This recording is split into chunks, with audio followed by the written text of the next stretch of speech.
my faith tradition is Catholic, where we've got a long history of supporting labor in the union, the labor movement sense. But realistically, I think all of our faith traditions and many different faiths and religions have a deep sense of support of work, of co-creation, of honoring workers and laborers, and making sure they get justice, they get their due. This faith grounding has really led to VICPP making workers' rights and labor a central tenet of what we do as an organization together. And so today for our liaison lunch and learn, I wanted to talk a little bit about Labor Day, which is just in a few weeks, and what you can do both with your congregation and also with the broader community to spread the word about Labor Day, not just as a you can't wear white shoes anymore, but actually the deeper roots about supporting workers more concretely. So yeah, you may have seen Kim's weekly roundup a couple of weeks ago that mentioned that Virginia Interfaith is collaborating with our friends over at the Commonwealth Institute for Fiscal Analysis on a report about the state of working Virginia. This will be probably a 10 to 20 page document going into what it really looks like to be a worker in Virginia today. How many people are struggling to make ends meet? What is the reality in terms of wage theft or folks not getting paid appropriately? What are the struggles that laborers face in terms of health insurance or childcare? These are all realities. And as we talked a little bit at the beginning of the meeting about our first jobs, receptionists and factory workers and McDonald's milkshake makers don't necessarily have access to those important things. But that's not just high schoolers. This is a lot of people throughout Virginia are in these jobs that may be entry-level jobs, but are still what they need to use to support their families. So the State of Working Virginia is going to be an in-depth report that's going to go into what are the facts and figures and what can Virginia do as a Commonwealth to move forward and to protect these workers. So keep your eye out for that. We're really excited. And also that means that we want to spread the word about this report. We've done a lot of research into it and a lot of flagging of important processes. And so we are asking local congregations and chapters to consider having an event to kind of trumpet this report and share the importance. And I just saw Lucy put in the chat that we might want to connect with the Economic Policy Institute. Don't worry. We pulled very deeply from them. And in fact, our friends at the Commonwealth Institute have been in conversations with them along the way. Economic Policy Institute focuses, I believe, at the national level, and the Commonwealth Institute focuses at the state level, but the data sources are certainly shared between them. So happy to, I agree. They were their input was extremely helpful in pulling this all together. And so we are looking for help in spreading the word about this. This report, oh heavens, I should have had this open, but I didn't. Yeah, so, a couple of the key takeaways that I had in the report is about inflation going up, about the fact that minimum wage does not equal a living wage. These are all things you've heard before. About the fact that childcare is among the most expensive, is in the most expensive half nationwide. And there is just a lot going on that needs attention.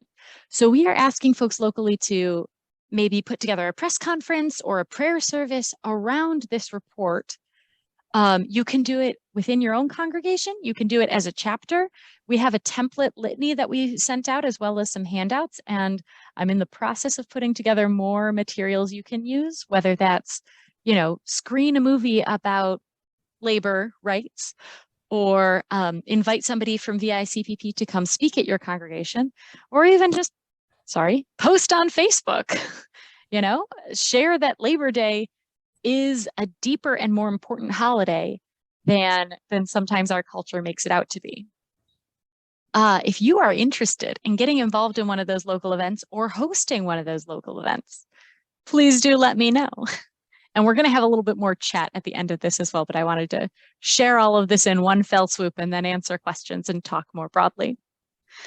Additionally, just within the congregation, this might not be as big as a press release or press conference, but maybe it is. It's cool to do Labor Day events. So whether that's throw an announcement in your congregation's weekly newsletter or bulletin, have handouts at the door to your weekly service, or post on social media. All of those are valid things. We can also help with like sermon assistance if that's something your clergy folks might be interested in. Diving in on labor issues from each particular faith's perspective. But I do recommend doing something within your congregation to raise that awareness. And that is that, whether you can set up a table or have those petitions at your weekly service. Often there's a time of intercessory prayer. Lord, we pray for all workers on this Labor Day weekend. May they be treated with justice and equity. Lord, hear our prayer. That sort of thing is really helpful for just raising the awareness and keeping it a focus at your congregation. I also wanted to let you know other things that VICPP is doing around Labor Day. So you might be aware that we've been pushing long and hard about paid sick days. And just this past week, we sent out a faith leaders delegation to Washington, D.C. to support negotiations for airport workers at the DC Airport Authority to actually get paid sick days and some better health insurance. That delegation went really well. We're having a couple of other faith delegations to go and understand the realities of worker life, including one at the end of this month. I'm going to be leading a trip out to the Eastern Shore to meet with farm workers and get to know what life is like for folks who provide a lot of our food. So if you're interested in this, I'll be putting the event links in the chat, the event link to that in the chat. We also have a resource, wagetheft.va.org, which is a website that provides resources about wage theft. And wage theft is anytime an employer does not pay their employees appropriately. This could be stealing tips. This could be refusing to pay a last paycheck because they're mad that somebody quit. This can be misclassifying someone as an independent contractor rather than an employee, or failing to pay overtime. Wage theft is estimated to affect over a quarter of low-wage workers and a lot of other workers too. So it's something to be aware of. And we have this website that can provide both a resource, a place where folks can submit a complaint about wage theft and connect with a lawyer. We've been hearing cases of wage theft. Just last week, I had 2 new people call, one from a cleaning agency and one who's a university student who'd both experienced wage theft. And speaking of the university student, we also have that university student. We're working to put together a resource like how to deal with wage theft on campuses. So we will be touring that around this fall. If you're associated with a university or graduated from a university in Virginia, I will be following up with you about that. Someone just asked in the chat whether the liturgical resources are available on the website somewhere. The answer is yes. Under the Get Involved tab, there is a tab for Labor Day 2022 that you can click on, and I'm putting that link in the chat as well. It's not fully updated, but I'm going to be finishing it later today, and it has all the resources that I've mentioned are posted on there, so feel free to grab. I'm sure I'm missing other things, but that's just some of what VICPP is working on. Worker rights and labor rights are something that's deeply important to us because of our faith, because of pursuing justice, and recognizing that folks should be compensated fairly for what they're doing. So thank you all for being a part of this. Are there any questions or follow-up? I would love to answer questions or provide further resources. Are there congregations that are actively involved in these issues, I should say? The shortest answer is yes. Now, then the question becomes, well, in what way? And that varies widely. So one of my issue area focuses is around wage theft. A thing that I find delightful is this idea of congregations making an anti-wage theft policy and pledge, especially when you're doing construction or you're contracting out for landscaping work. It's easy for things to get lost in the shuffle. And so doing that extra bit of homework to make sure that the people you're employing aren't using wage theft on their employees is difficult, but really, really, really important. Another way congregations can take the lead on this is by becoming living wage certified. Virginia Interfaith has a living wage certification program, which is currently active in 4 localities, working on 2 more. So we're getting to 6, but we also have a statewide certification program. So anyone can get certified. Congregations sometimes find this a stumbling block when they think about their janitorial staff and their childcare staff. If they've got somebody who, just works 5 hours a week in the nursery to watch kids during service. But the reality is those folks deserve a living wage too. And so we do encourage congregations to get living wage certified. And I can throw that resource in the chat as well. There's a number of other things. A lot of congregations are deeply involved in the advocacy work and pushing to make sure that we have paid sick days as a policy or make sure that unions are respected. But that's an ideal as opposed to something they're doing as an institution. And I think both are very important. Thank you. Mm-hmm. Are there other questions? Yeah, Jean, go ahead. Mm-hmm. How about, could you give us a few scriptural references that we could use during a service?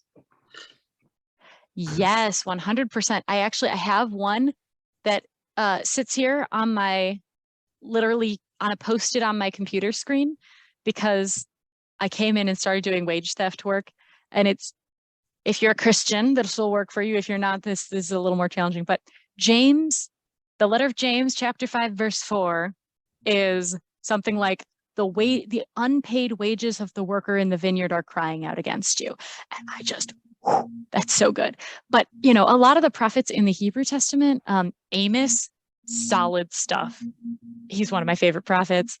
Jeremiah's got some good ones too. I don't have them all consolidated right now. I just happen to have James literally on my computer screen. There's good bits about in the Quran as well. I will put together a list and get it on that Labor Day page so that it will go in the follow-up materials I send today or tomorrow, because let's face it, I might not get to it all today.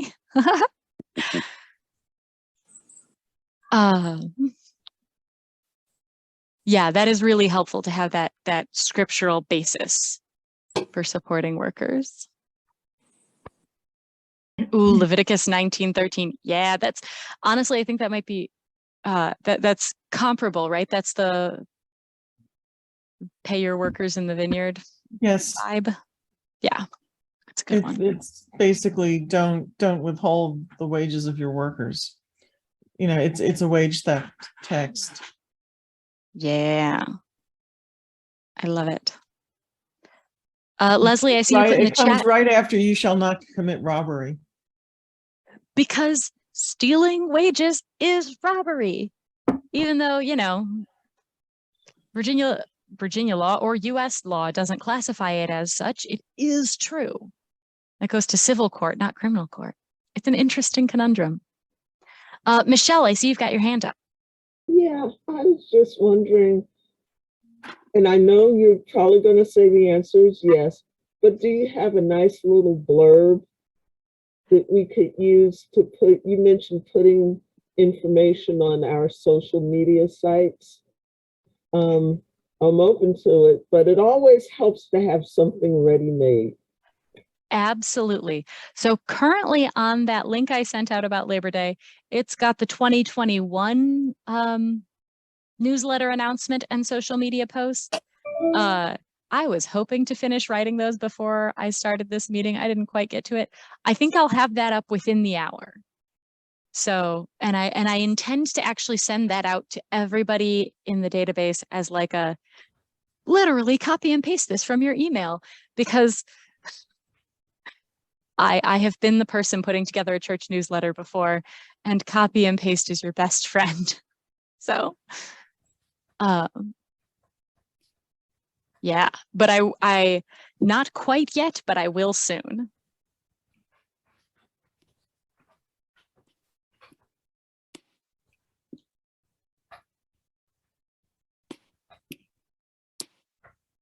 Any other questions?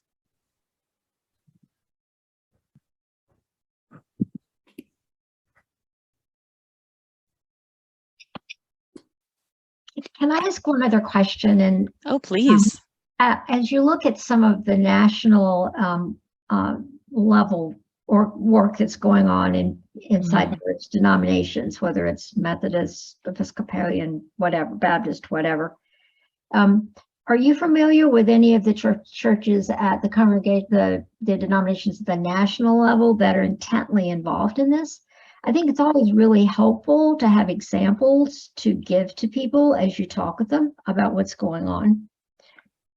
It is, and I've looked some stuff up. The short answer is kind of. I try to give a short answer.